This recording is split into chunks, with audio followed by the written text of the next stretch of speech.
Jordan. Here. Glickman. Here. Lonegro. Here. Roth. Here. Shear. Here. Stebbins. Here. Workshop. Here. I hereby open the public hearing on the adoption of the 2025-2026 proposed budget. That's you, Miss Austin. It's all you. All me. Okay. I have Vanna White over here that's gonna assist me. All right, let's go, Vanna. So this is the final budget and budget hearing. Next.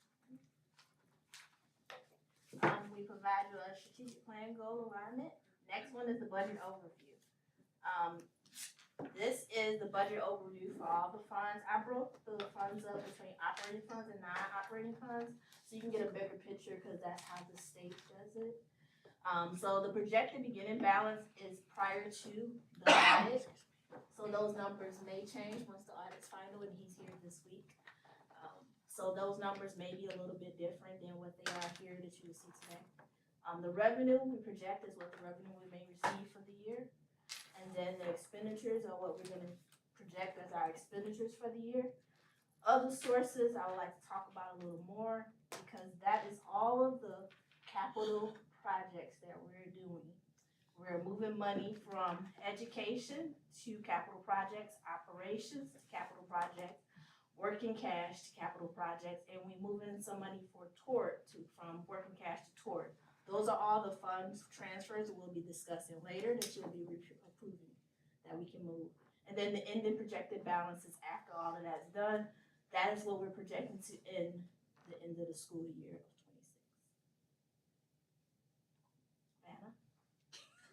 26. Vanna? And I want to also break down our overview of revenue, local, state, and federal. Our biggest revenue source in this district is local sources, which is our tax base. And then our second largest is state and our federal. Federal is very small. It has declined over the years since ESSER has went away. And that's pretty much where we will be for the coming years going forward. To give you a more impact on our revenue for local, CPI is the new growth from one year to the other, Consumer Price Index. The year before it was 3.4, this year it was 2.9. We're predicting that to stay in that range between 2.5 and 3 for the next couple of years or decline even further. We're a collection rate of roughly 98% on our taxes, which will remain that way. We've been that way pretty much for several years. Hopefully that stays. Let's cross our fingers. And then all of our other local revenues should remain flat and stable. State and federal, our biggest state revenue is EBF, evidence-based funding, used to be called general state aid several years ago. We're in the top tier, so we don't get the large money that they talk about every year that they give and put more money in that pot. We're pretty stable. Our increase is roughly a couple $100,000, maybe a little bit less, so it's roughly about 2.7% increase. Our transportation fund increased roughly 10%. But it was on the special education side, not the general education side. So I just wanted to make note of that. And then early childhood grant remains to stay pretty much flat. They are talking about moving that grant outside of the state, so we've been watching it carefully to make sure where it's going, if we're gonna lose it or keep it. So I will be talking about that more when they make final decisions for that. The federal revenue, our biggest source of federal revenue is the lunch program, title, and IDEA. Those stay pretty much flat. IDEA funding is allocated to NTSD, which is our special ed co-op. And our ESSA money is the other federal that we have, which we have no more of. It has gone away. Bye-bye. Next. Don't use your technical accounting terms. That is good. Expenditures have increased roughly 11.4 million, but we all know that it's from the capital projects. As you can see, the beautiful building being built next door. Salaries roughly increased about 618,000. That's increases and new staff roughly. We hadn't had new staff in several different departments, even in certified and support staff. And benefits overall increased about 2%. Which is really good overall. Our purchasing services has increased 50%, but As we know, the most of that is construction, the purchase services and all of that production for instruction. And, we did our new Apple leases for all of our technology in the school as well. Other objects, NTSD is our tuition did increase another $1 million this year, and any additional services that we have with outside sources. So that is breaking this down into an object standpoint on the expenditures, where it's salaries, benefits, purchase service supplies, capital outlay, other objects, and non-capital. And this is a comparison between 2 school years. So it's 2024, 25, and what we project for 25, 26 in the green. And this is just another overview of expenditures by those same categories, but by the funds, where you can see where our biggest areas of spending is at in each fund. And then we did a year-by-year comparison by fund. Education was the bulk over our spending and also capital project. Pretty much every other fund has remaining like flat or stable. And the last but not least, we have our final budget for 2024 and our tentative and our final for 25-26. As you can see, the dramatic difference in those fund balances, as we all know, that is from all the projects that we're doing and all of that, and then a few other large increases in other expenditures on the purchase service side. But this will be a situation where we are spending down our fund balances for these capital projects, and this is what we will be remaining with when you compare the 2 years, 1 year after the other. Thank you. Does anyone have any questions? I'm talking to the board, sorry. I have one. Yes. You described, and I trust accurately, the pretty marked decrease in our fund balance because of the capital expenditures. This is what we talked about when we made the decision to build out Yes. the early childhood center. How are you feeling right now? When you look back on what our thoughts and plan were when we decided to break ground on the ECC and the impact it would have on our budget compared to where we are now, is this what you thought, where you thought we would be effectively? This is where I was thinking we would be based on the projects you had 1 year right after the other. Okay. Yes. Good. Decreasing of the fund balance, we did borrow to help cushion that little, Right. and your borrowing that you do from this history I've seen is every 4 years. That will help build the fund balance back up. And then since we won't have any other major projects coming forward in the coming years, I hope to continue to build that balance back up and that reserve in the coming years, and hopefully get it back to where it was 3 years ago. Good. I mean, that was my thought also, but I just wanted to ask and make sure while we were having this conversation, so thank you. That's the goal. Yeah, good. I have a Yes. quick question, can you, and I'm embarrassed, I should probably know, not the number, but just the general question. In terms of reserve balances, I know that for some organizations, your accrediting body gives you, best practices or a mandate of what percentage to your budget you should have in reserves. Do we have anything that guides us at the state level or in the state level in terms of how much we should be, what percentage of our overall budget we should be moving into reserves or maintaining reserves from year to year? There is a fund balance policy that we have in place here. We can review that again if you want to do a particular number. Some districts I've seen, they do 10% of their overall fund balance and all funds be set aside as the reserve. I believe in this fund balance policy, there's no particular set number in the fund balance policy for this district, but we do say adequate. The state doesn't require a typical fund balance because most schools may not have the funds to do that overall to keep a reserve. So they don't put parameters on how much you can do, but we as a board can make that determination at a later date in that fund balance when it comes up for review again. It is a policy for that. And so a policy like that would be reviewed every 3 or 4 Mhm. years. Yeah. And so right now, our language is a district-driven policy. our policy is a district-driven policy, and the language of adequate, is that defined in any way for us, or is it? Not in a percentage or a dollar amount, it just says adequate, I believe, in the policy. Correct. Yeah. And how It do doesn't you have a operationalize adequate? So the way it reads right now says the superintendent or designee shall maintain fund balances adequate to ensure the district's ability to maintain levels of service and pay its obligations in a prompt manner in spite of unforeseen events or unexpected events. A superintendent or designee, it's not that long, don't worry, shall inform the board whenever it should discuss drawing upon its reserves or borrowing money. So I it's- remember the conversation a Yeah. few years ago when the Early Childhood Center came up. And so that's very, I appreciate that. So it's balancing the checkbook and having some money in the savings account. That's really how we're defining, adequate, so. And the state will give us an adequacy target rate. Did I cut you off? Sorry. Yeah, well, they do require on the financial profile that you meet certain parameters that you meet before they deem you in financial difficulty. We're nowhere near that. No, I get that, and because we're nowhere near that, That's that's why I feel like I can comfortably ask this out loud in public. So, Yeah, they do have a financial profile that they give us, parameters, scores, levels to, that is listed, and you have to list it. It's on their state website for every school district in the state. And I believe our financial profile is still in the recognition mode. It will probably go to review because we ate up a lot of the fund balance. So we are prepared for that, and you can make a note on it in that state profile if you feel like some notes need to be made of why that change has been from recognition to review. But hopefully we'll stay in review and grow back to recognition over a couple of years when we build the balance up, when our expenses go back down.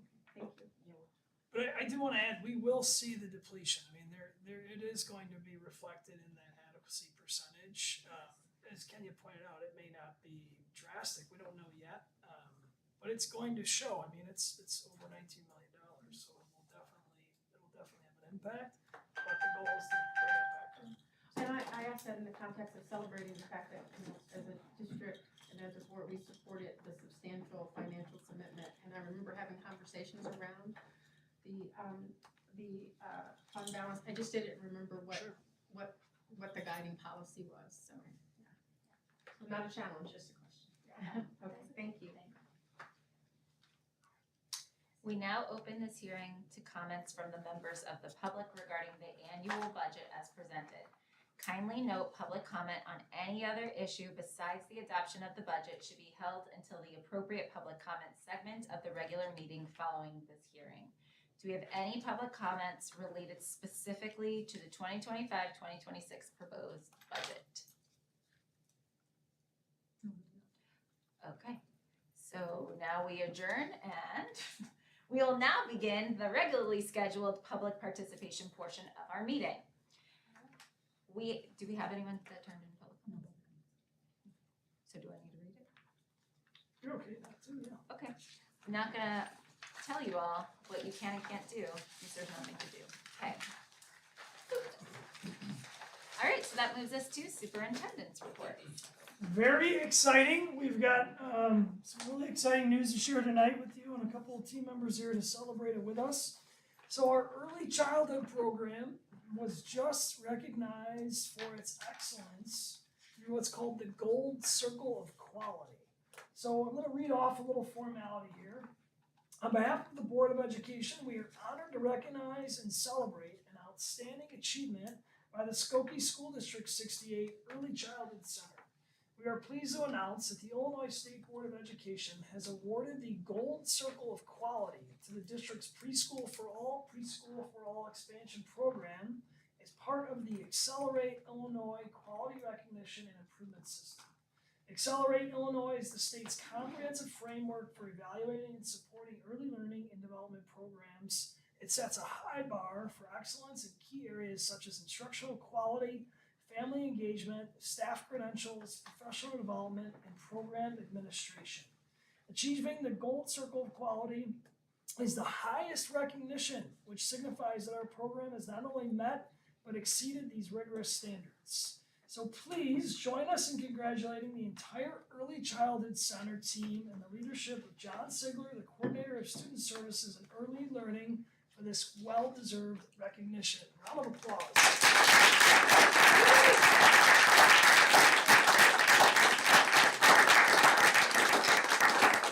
Something a little new. I'd love it if we could take a photo of you all that are here, maybe kind of like up in the front with the.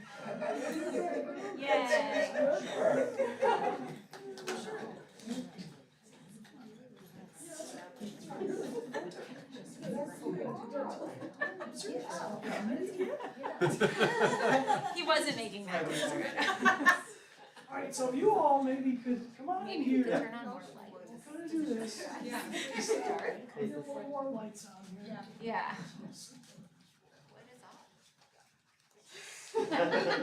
Don't be bashful, you guys like earn this. It's awesome. Is that gonna work for you, Zoraida? No, because I can't see. You know me. I can't see any. Oh, that's okay. It's Oh, just you a just little want bit. like that? Okay. It's Oh, all I about them. don't know. It's all about them, not us. Don't worry, I'm covered.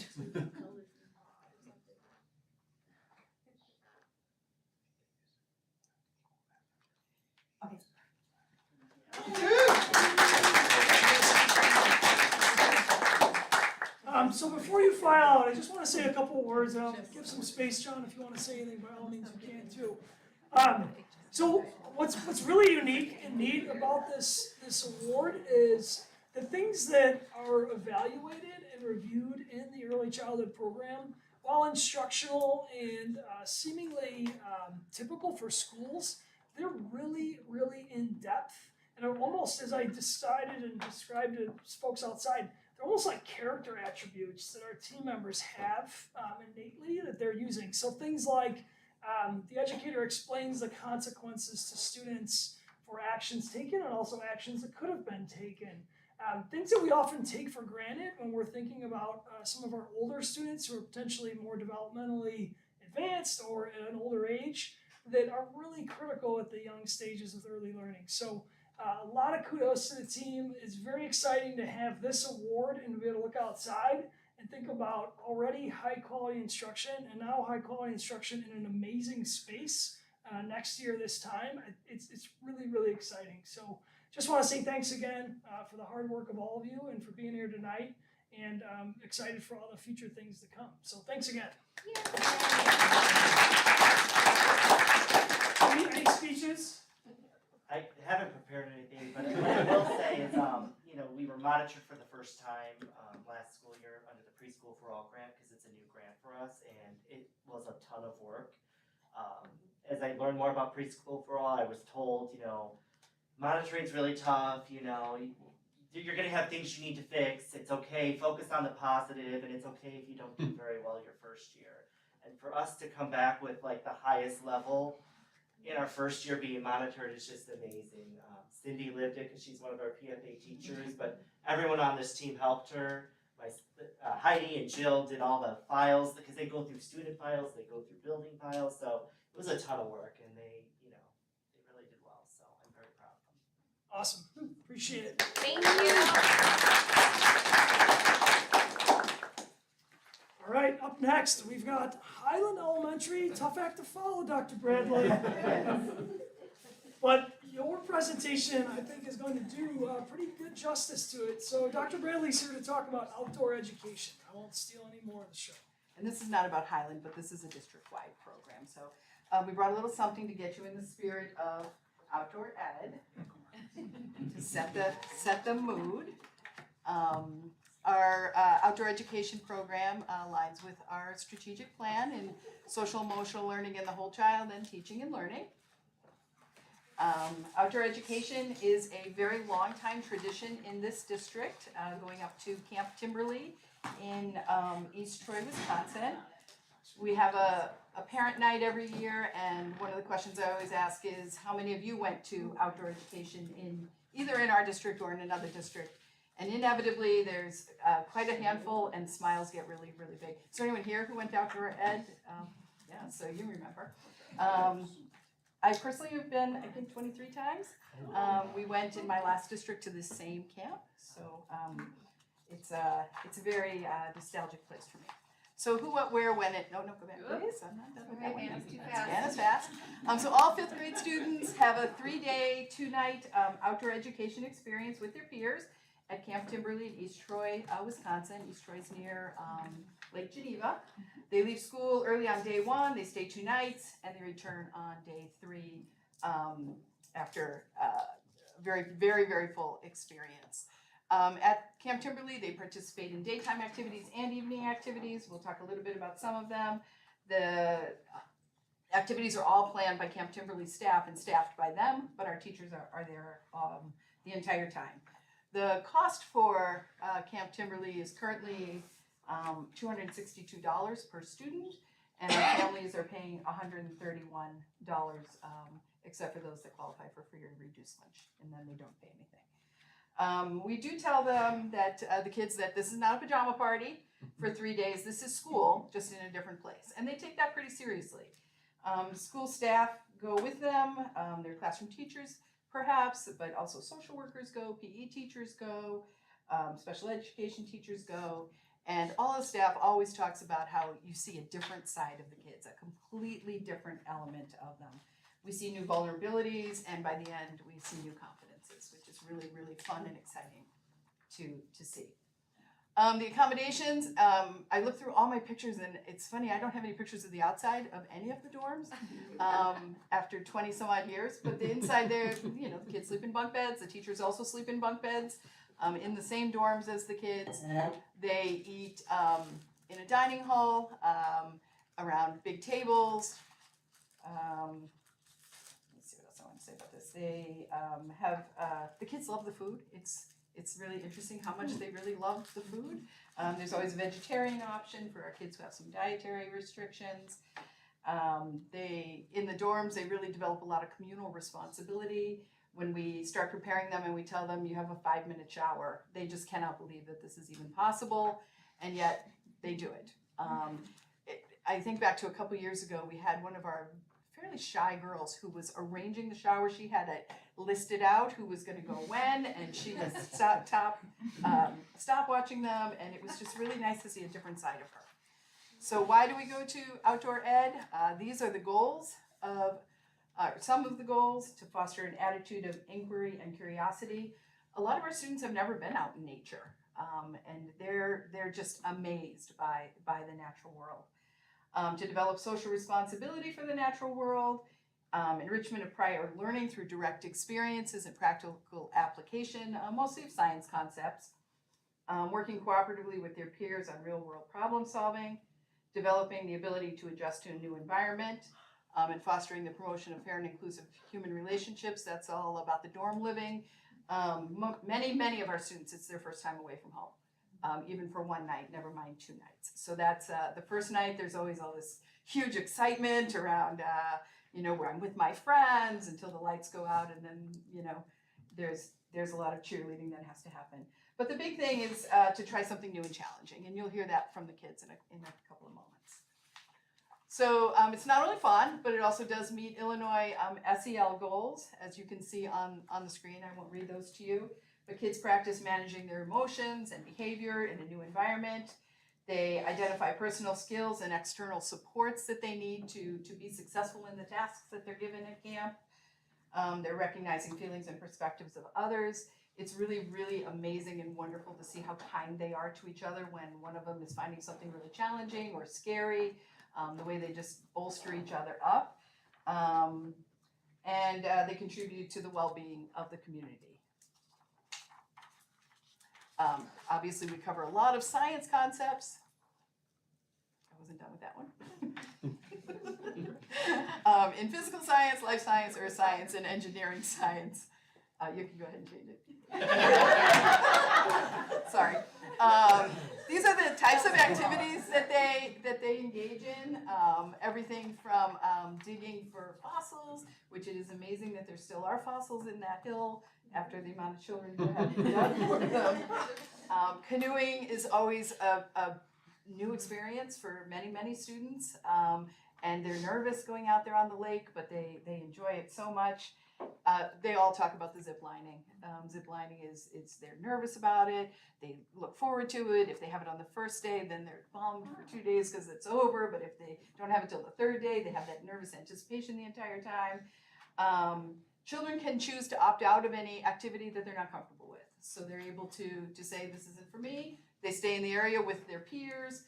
Some of them change their mind partway through and decide, yeah, I'm gonna give it a shot. So those are the types of activities that we do up at camp. Change, please. Thank you.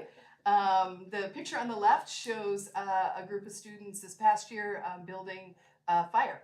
They actually build a fire. They're given 3 matches. Well, we light 3 matches for them. They don't actually get the matches themselves, but they only can use stuff from around, and they're very, very proud when it starts. That little smoke starts going out. The second picture there is from a night hike. They're very nervous going out on their night hike, although you can tell who your Girl Scouts and Boy Scouts are because they all have a song to sing, but they just love the night hike as well. Go ahead.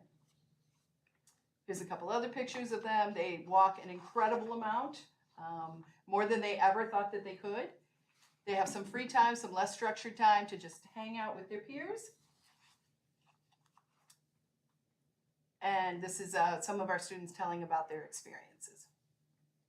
Yeah, my favorite was the night hike because I loved like walking through the night when it was all pitch black and our flashlights sounding everywhere. And it was fun to find the deer bones. And I just like talking to my friends through that. So we hike all the way around the lake in the dark. It's a long walk. It's about just over 2 miles, and they just love it. They're terrified of the animals out there, but there's no animals coming near us because we're really loud. But we did find this decomposed deer out there this year, which was not planted. And every bone was there. It was really, really incredible. And we told the science center about it when we got back, and they actually said, oh, we've been waiting for that to decompose. So, but the kids got to see it right there. We have s'mores. For many, many kids, it's their first s'more. And of course, they all want s'more. Teachers have a great time.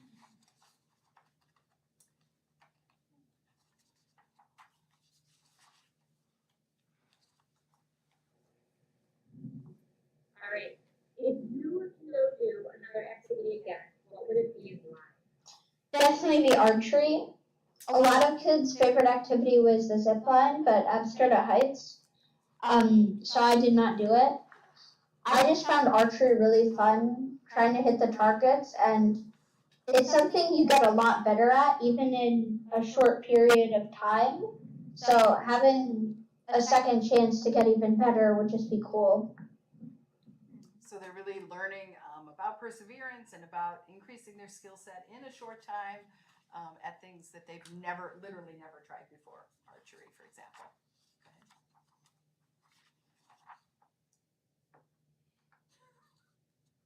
Does it want to change? Vanna.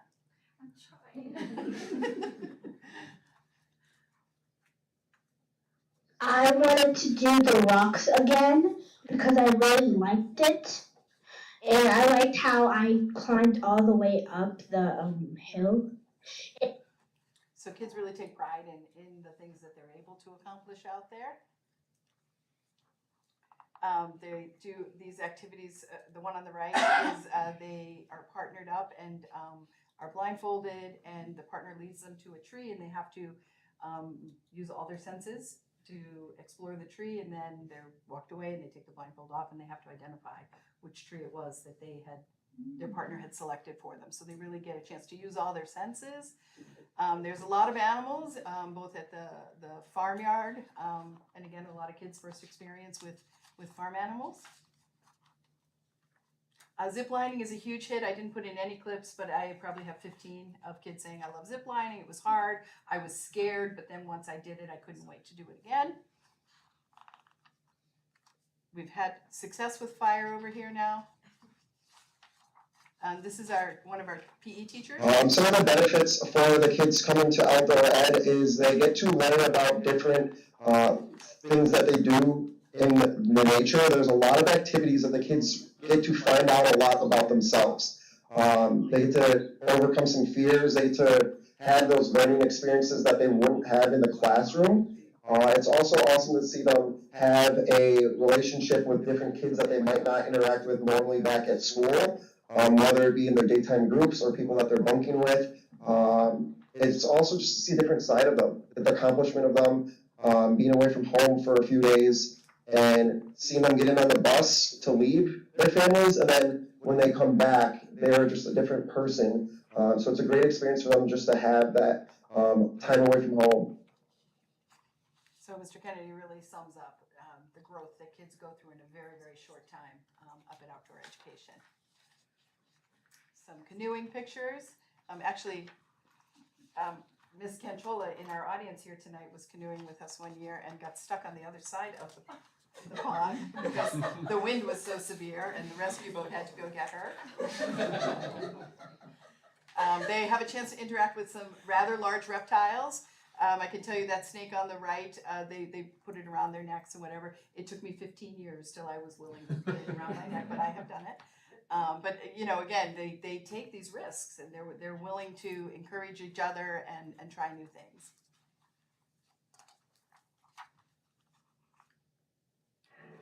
I'll be sure to like try new things like the zip line or geo or stuff or canoeing, because like if you don't like do it and it's over with, you're probably gonna be like sad that you didn't get to do the activity. So yeah, like on the zip line, I was pretty scared because of how high up it was, and so I actually went down, and it was really good. So yeah. So words of advice to try new things and don't be scared. You know, they really do have the opportunity to see their classmates in a new way and support each other in a new way outside of the classroom. So this year, all 3 elementary schools are going to go to camp together for the first time. The past couple years, a couple schools have gone together. Just logistically, it worked out that way. But we're really, really excited. We've been waiting for the camp to have the opportunity for all 3 of us to go at the same time. And we're going to have some cross-school activities so that they can make some connections, and then they'll reconnect with people they've already met when they get to Old Orchard in August. And we're hoping actually maybe even some Old Orchard staff might come up and join us. Just for like the day, not overnight. Last one.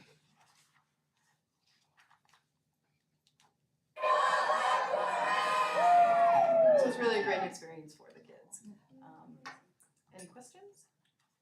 Go ahead. Is there a limit? Oh, sorry. Go to ladies first. No, please. I can't.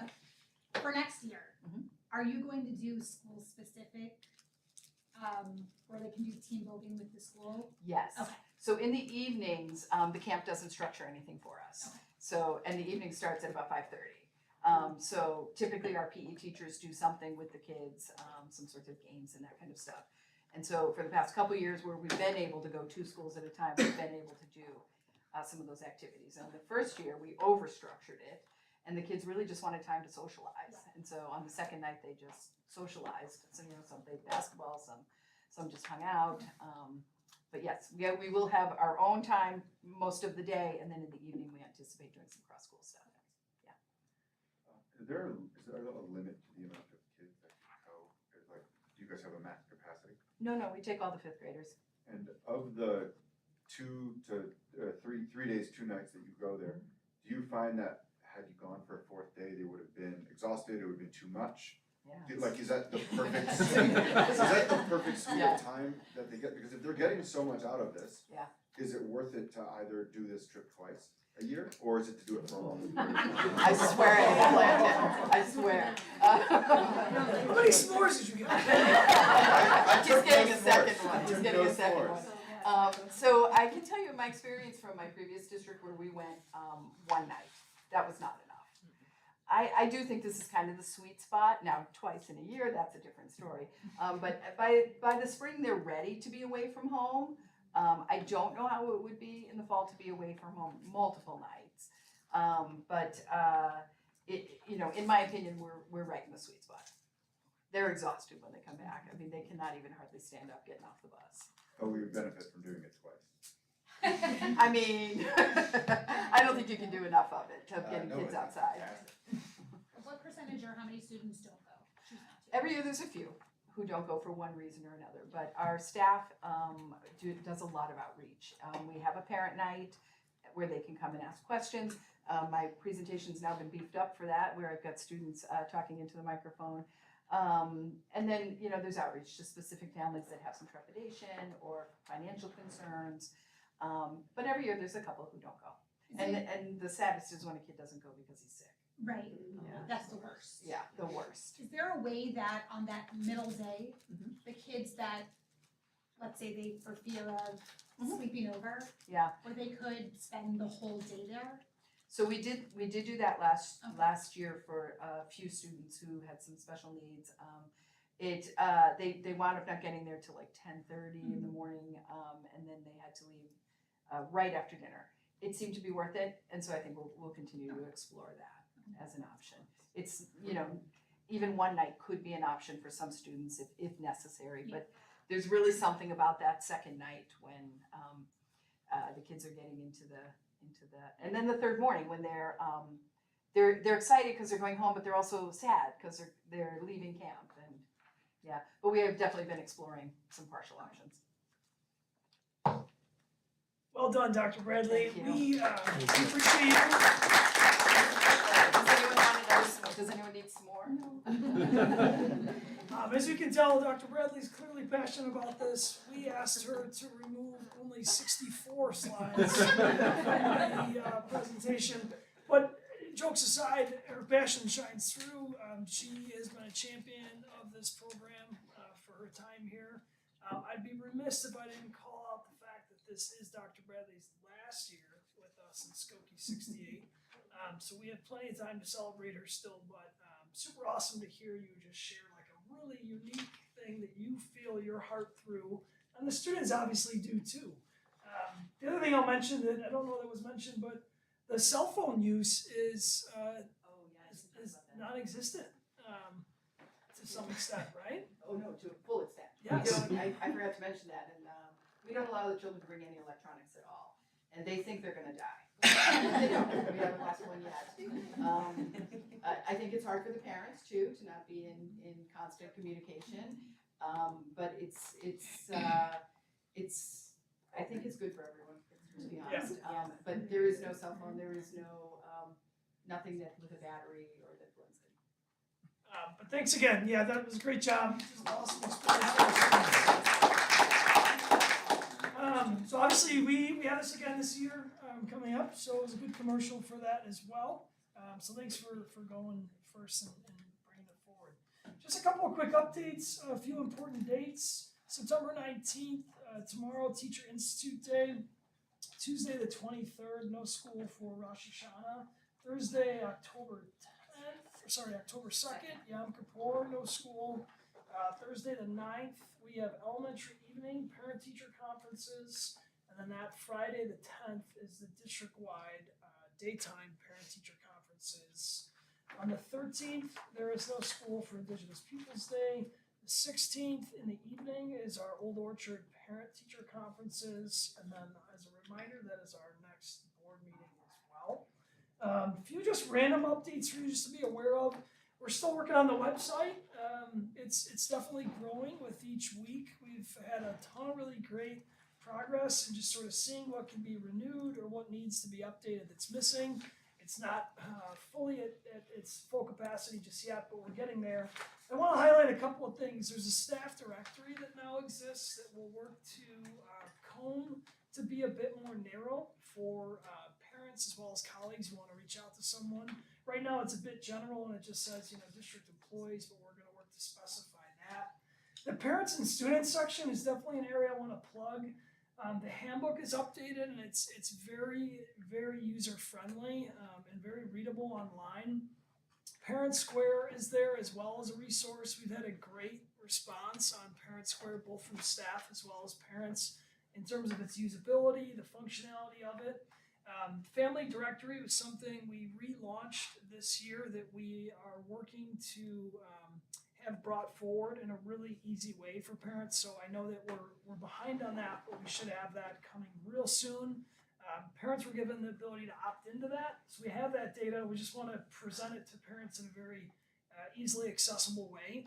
It doesn't require the PTA to monitor it, nor does it require teachers. It's meant to be a self-driven directory that parents opt into, and they can opt out, as well as change their contact information if they would like. So that's coming soon as well. We're going to be updating things like weather information, so everything from our recess procedures that already exist to possible inclement weather procedures, which we'll never need to use. Additionally, safety items. So we had 4 topics this year with our August Institute Back to School. One of the 4, so I share that almost 25% of our work has been on safety. A lot of hours last year were devoted to safety as a school, both with our protocols, audits conducted, engagement of outside providers. So we rolled out this year several new what's called standard response protocols, and really streamlined, very much involvement with law enforcement. We're also aligned with other Niles Township schools, and I share that because that means that law enforcement has the same awareness of protocols. So we're going to upload some of that information on the website, and we'll actually do a communication out to families and staff on that as well. The staff already knows of this because they've been trained in learning it. But just to make sure parents are aware of what's our protocol and what takes place. And then we'll also work to share potentially, I think in an upcoming board meeting, some of that information for you to be aware of. We can look at also some of the other protocols we've built around local law enforcement agencies we work with, as well as our protocols to non-local law enforcement and how schools handle and navigate those items as well. So we'll formalize that and have that for you. To be honest, most of that already exists. It's just organizing it in a way that is presentable for you and just digestible. And then, like I said, it's a good practice for us to get those protocols on the website, just so you all can see, what is an evacuation. If my child comes home and says we practiced a different drill, what is that drill called? So we'll get the information that parents need to know on the website related to those as well. Any questions on any of that? Because I actually now have FOIAs with the new board format, so I'm going to read those next. But I wanted to pause in case there's any questions at all about any of the superintendent updates.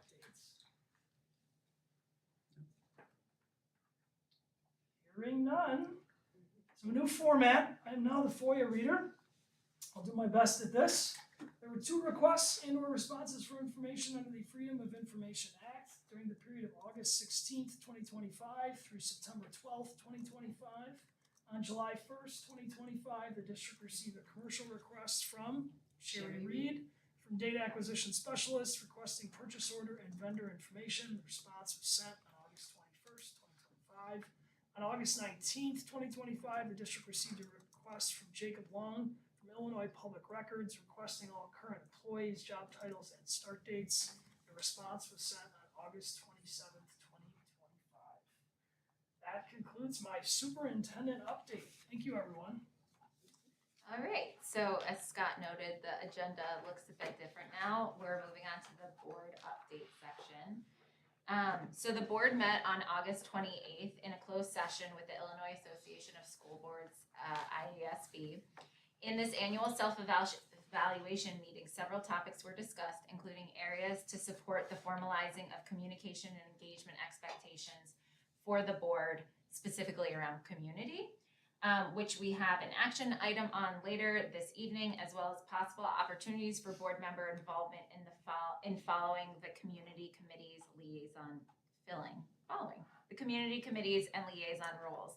So we have 3 committees tonight that we need to assign folks to. The first is the Strategic Planning Committee. Do we have any board members interested in serving in this committee? It likely will involve 5 to 6 meetings between January and May. Do you guys want me to read all of them first, or do you want to do one at a time? Read all of them. Okay, got it, sure. The next one, Collective Bargaining Committee. Do we have any board members interested in serving in this committee? It's likely to involve 8 to 10 meetings between January and May. And then lastly, we have the Collaborative for Curriculum, or CFC, with Niles 219. Do we have any board members interested in serving in this committee, which involves 3 meetings between October and May? So now we'll go back. Strategic Planning Committee, if you would like to be a part of that committee, please let us know now. Come on, guys. I'll do this. I thought we decided. I'd love to. Yeah, I thought we I decided. thought we decided already, but I'll do it. I love that. Okay. I'll be on that one too. Okay. Collective Bargaining Committee. Oh, that's what we wanted to do. I'm that, yeah. interested in that one. Take me off strategic. I was on that with Jeff. You want to be on strategic planning, anyone? It's really exciting, but for real. Who? That's the one that I would do, but I remember us fighting over it, so I didn't wanna. No, I can do it too. I'm already. There was no fighting. We were actually very nice to each other. I want to make that very clear. Okay, so you're going on that one, Jeremy? Okay. Collaborative for Curriculum, the CFC. Sheer wanted that one. And Jill, you were not here, so what feels good for you? That one. The one with the least amount of meetings. Okay, CFC. And Katrina's gonna hold it down on our policy committee. As soon as I return the email that the superintendent has been waiting for me to return, that I'm embarrassed to be here It's okay. today. It's okay. No one No knew, worries. except you. Transparency. Hovering over my Now head. more. We're about accountability. Okay, so next up, we have the Niles Township District for Special Education report. Who is doing that one today? It is Jeff. That is me. I got to go to the meeting last month and it was short but dense. They had a lot that they were going over just with the launch of the school year. Couple of the topics that kind of shone through. They did recently complete hopefully the final part of their building construction, one of the pods, pod 4. They're very happy with how it turned out, gave them more staff space. Even with that, they are still dealing with significant overcrowding for staff. Several districts have given space to staff in their buildings. They're very grateful. They are also working and were enthusiastic about the prospect of a partnership with us for space at Old Orchard. And hoping to have several classrooms available there. They are considering doing a special education audit to review their work when it comes to the crafting and following of IEPs, ensuring that students are placed in the least restrictive settings possible, and then possibly incorporating curriculum into that. They are trying to be very cost conscious as they do so, and they are trying to see if there's a way to piggyback onto similar work that the High School District 219 is considering. They are experiencing over the last several years a marked increase in the population in the districts that participate in the co-op that need their services and placement. One example was one of the districts, they did not say which, 2 years ago had 44 of their students that were accessing NTDSE. They're up to 76 just 2 years later. I imagine that was chosen to emphasize the point, and that isn't necessarily representative across the board, but it definitely brought it home. They have co-principals this year. A new principal there is Marie Shi, and so far all reports were very positive. They have 8 new teachers, 10 new paras, and they were looking to hire 1 more. They also had an update on their professional learning, including a focus on behavior trainings, crisis prevention, intervention, and orientation for their paraprofessionals. And again, a big shout out to us at 68. We hosted a 3-day training for them, which they also said went very well. And then they, like us and every other school district, the beginning of the school year, trying to get transportation working for everyone is just a jigsaw puzzle where all the pieces have been thrown on the floor. And for them and for any district dealing with special education students, it's that much more challenging as you're dealing with the physical needs of the students and the families who are having to deal with everything. And they were very happy with how it went. Give a big shout out to their transportation coordinator as well as the bus company North Shore, with which they partner. And they had their own first reading of their budget, no big surprises in there. So It was not the touchy-feely feel-good that I always get to follow when I was doing the ed-rad. I was a little disappointed, but still, it was a very good meeting. Awesome. There was not an ad-rem meeting. So I do not have a report, so beat that. And then any other items anyone wants to shout out, say? No, we're good? All right, moving on. The next item of business is the approval of minutes. May I have a motion?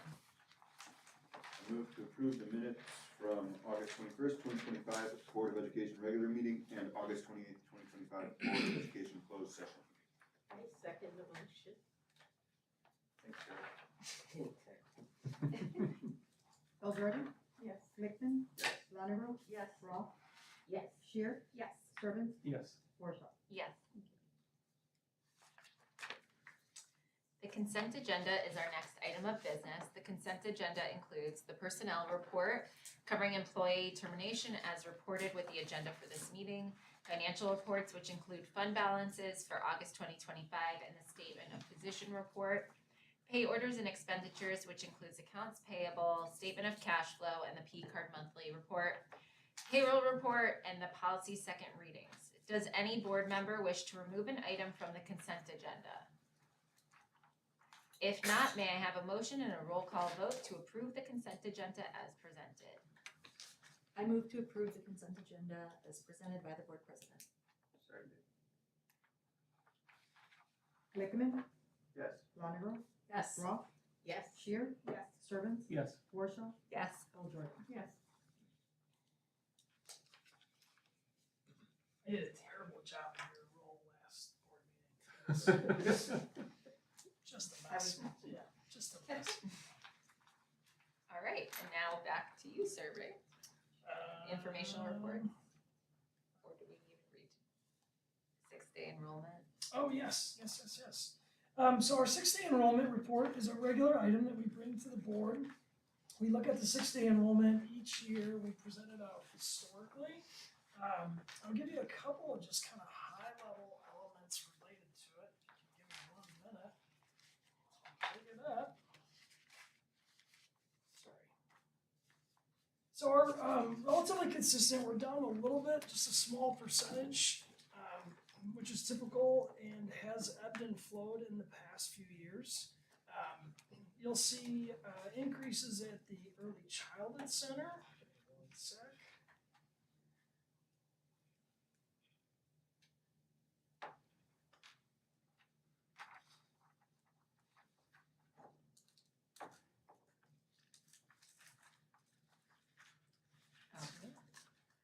I have the memo if you want. Here, do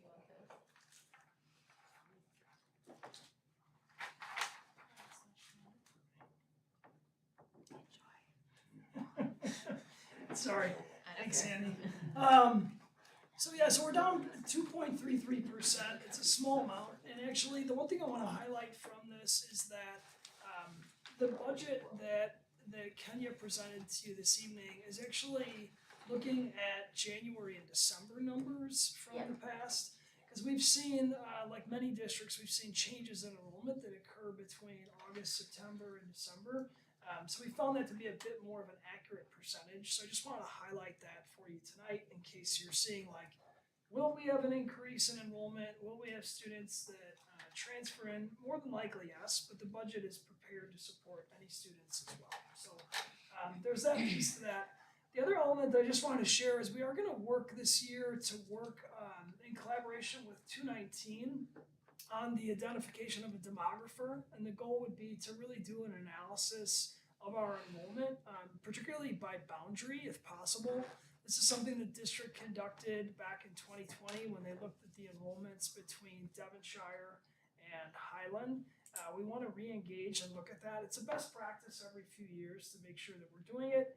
It's not 100% reliable, but it's definitely more helpful than not to be aware of it. We're not the only district in the area that's considering this. Like I said, it's usually a best practice to take a look at it.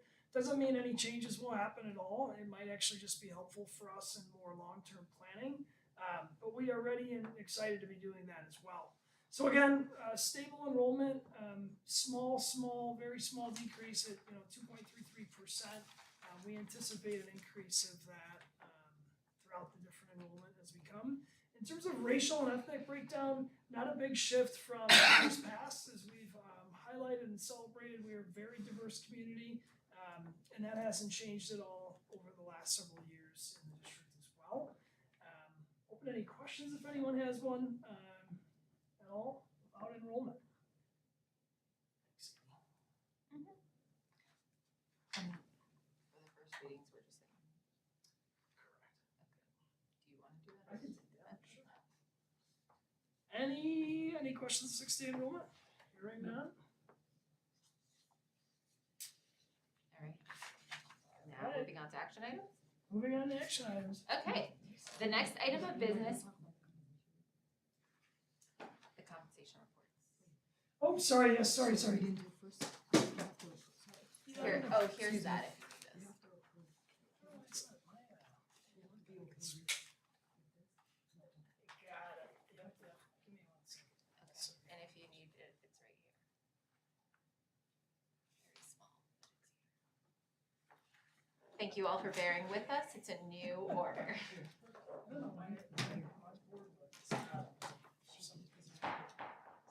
have it right here, sir.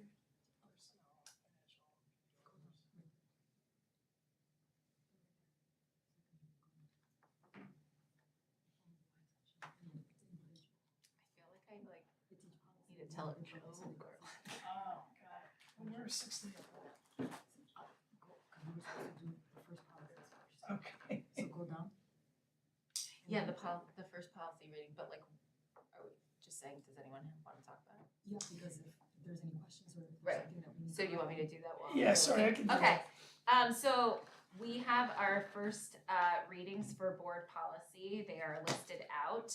I'm not gonna list them out unless you would like me to. Does anyone have any questions, thoughts, wonders about any particular policy? If you do, this is the time to speak about it so that we can take that information and process it before we make a vote on it next meeting. I can go through it at a high level, just the few that have a little bit of a nuance to them. Sorry, I don't know why I was off sequence there. My apologies. So we have had several that have just small revisions, and I'll just highlight those really quick. 7255 is a new policy. This is created in response to a school code shift. It's for students who are parents, expectant parents, or victims of domestic or sexual violence. There are some small shifts to that. 7270, it's a new policy, so there's shifts related to the school code. 7270 is administering medicine to students. This is updated as it relates to particularly students who have a delegated care plan who may need to self-carry supplies related to that. That would all obviously go through a delegated care plan, so it's not just that students are able to carry an EpiPen on their own. There's more to it. 7310, restrictions on publications in elementary schools. This is updated. There were some changes in previous policy defining the definition of sexting, and that has had an impact on other policies as well. That's this case here. 7340, student records. This is updated just with legal references. 830, visitors to and conduct on school property. Minor naming convention changed. I think that is it for the first reading.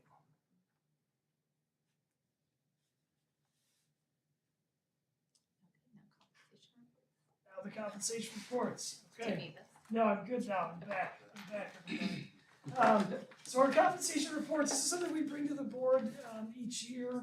It's a requirement of school code for us to post these as well on the website, and we'll do so before October 1st. These are required to be shared again. The board approves the administrator and classified staff salaries in April. So this is all information we've seen before. It's more a formality just for you to be aware that we are going to be now posting those on the website. So these are things that were approved in April, if not May of last year. Okay? Bless you.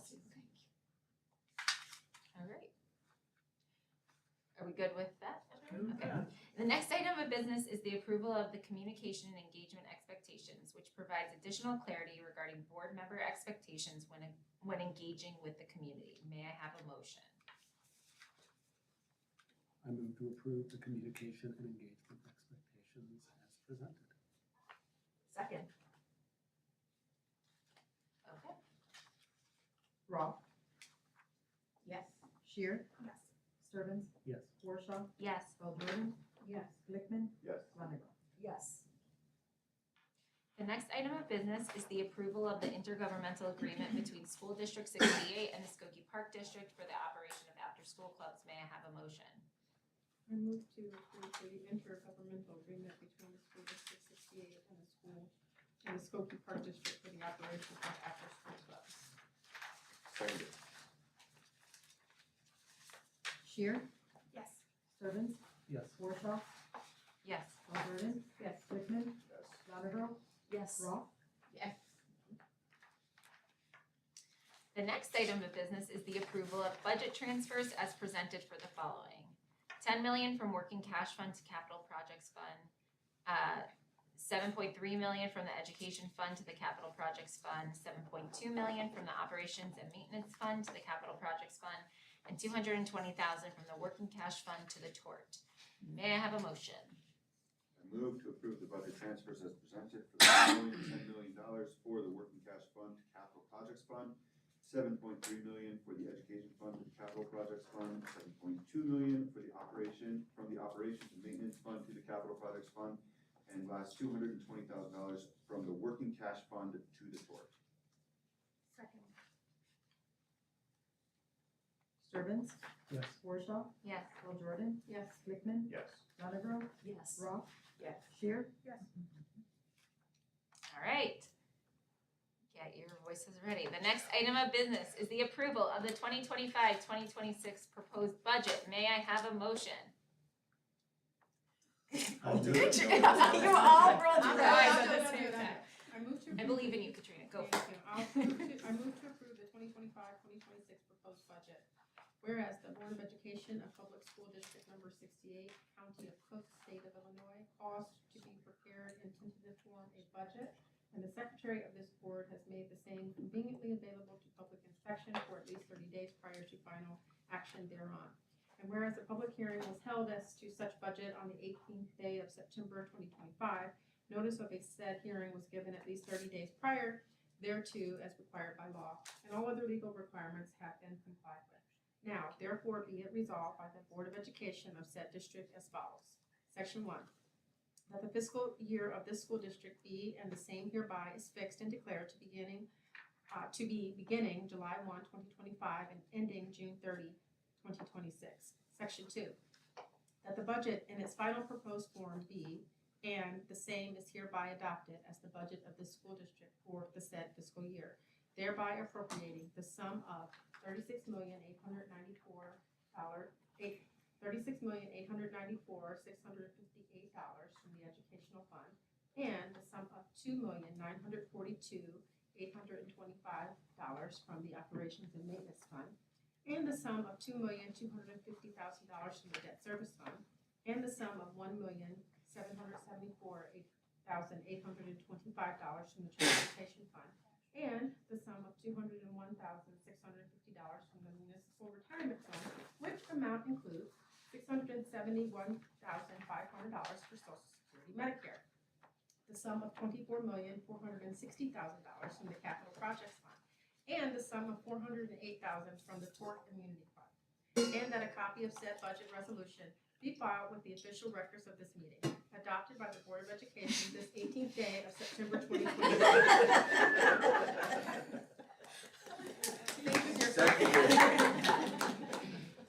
I can see that coming. Thank Perfect you. time. Got you. Warshaw, Yes. Jordan, Glickman, Yup. Longo, Yes. Roth, Yes. Shear, Do you mind reading it one more time? Sturbins, Yes. If there is no further business to come before the board, I call for a motion to adjourn. You don't want to read that motion to adjourn? I think I'm gonna. There was a first and a second. Thank you for all. Who was first, who was second? First. One of them. Jordan, Yes. Glickman, Longo, Yes. Roth, Yes. Shear, Yes. Sturbins,